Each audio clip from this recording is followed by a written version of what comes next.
اللہ حفاظت فرمائے. ابتدا میں نے تھوڑی سی وہ بات عرض کی تھی، وہ یہ کہ جب کسی جگہ کے مسلمان نماز پڑھ سکتے ہوں، رکاوٹ کوئی نہ ہو، پھر بھی نہ پڑھیں. جب کسی جگہ کے مسلمان روزہ رکھ سکتے ہوں اور سستی کی وجہ سے روزے نہ رکھیں. جب کسی جگہ کے مسلمان زکوٰۃ دے سکتے ہوں پھر بھی نہ دیں. جب کسی جگہ کے مسلمان حرام کاموں سے بچ سکتے ہوں پھر بھی نہ بچیں.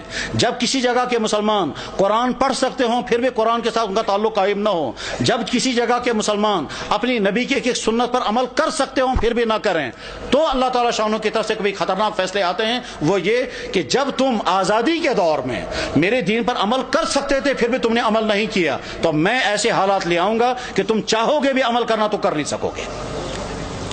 اس کی مثال نمبر 1 اندلس کی میں نے پیش کر دی تھی کہ اندلس میں 800 سال تک مسلمانوں کی حکومت رہی، اور بعد میں جب خرابیاں شروع ہو گئی تو وہ حالات آ گئے کہ اگر وہ قرآن پڑھنا چاہے تو نہیں پڑھ سکتے تھے، اپنی عورتوں کی عصمتیں بچانا چاہیں تو نہیں بچا سکتے تھے، بلکہ کیا ان کی تو جان بھی باقی نہیں رہی، اور وہاں کے مسلمان یا تو مارے گئے یا عیسائی بن گئے یا وہاں سے فرار ہو گئے. اور اس طرح سے 800 سال کا مسلم ملک جو اذانوں سے آباد تھا، وہ 800 سال کا مسلم ملک کفرستان بن گیا.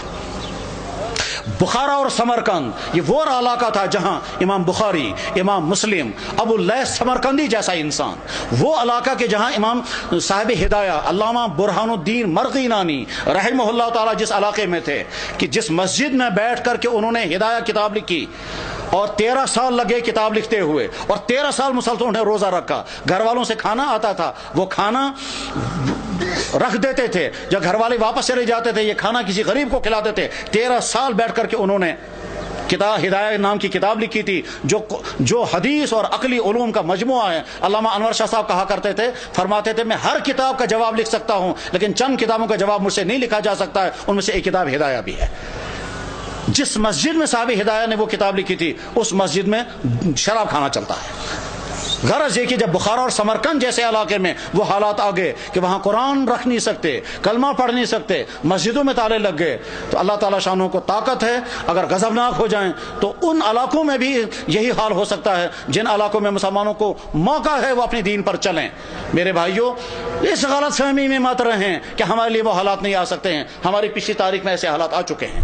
چنانچہ کشمیر کی پچھلی تاریخ میں ایک زمانہ ایسا آیا تھا جب سکھوں کا دور تھا، مسجدوں میں تالے لگے تھے، اور جو نماز پڑھنا چاہتا تھا اس نماز پڑھنا اس کی جسم سے کھال نکالی جاتی تھی سب لوگوں کے سامنے تاکہ باقی لوگ نماز نہ پڑھیں.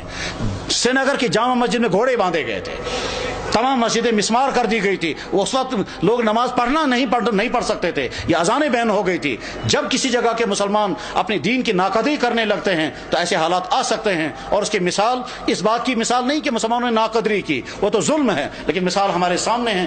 برما کے حالات، جہاں کے مسجدیں ختم، جہاں کے مدرسے ختم، جہاں کے داڑھیوں کے ایک بال کر کے نوچتے ہیں، جہاں علماء کو کھڑا کر کے اور سوئیاں مار کر کے ان کو شہید کرتے ہیں، جہاں ایک مسلمان خاتون کے ساتھ 20 30 بلکہ 100 آدمی بدکاریاں کرتے ہیں اور کھلے عام کرتے ہیں، جہاں مسلمان عورتوں کو کھڑا کر کے آگ لگا کر جلا دیتے ہیں، جہاں مسلمان عورتوں کی گودوں کے اندر ان کے بچوں کو ذبح کر دیتے ہیں، اور ساری دنیا کے مسلمان دیکھ رہے ہیں مگر کوئی کچھ نہیں کر سکتا. جب ان مظلوم مسلمانوں کے لیے کوئی آواز نہیں اٹھا رہا ہے تو آپ بے فکر یہ مت رہیں ہمارے ساتھ اگر کبھی ایسا ہوا تو ساری دنیا کے مسلمان سرگرم ہو جائیں گے. آج کا مسلمان بے حس ہو چکا ہے. آج کا مسلمان دنیا کے حکمران، ان کے بیوروکریٹ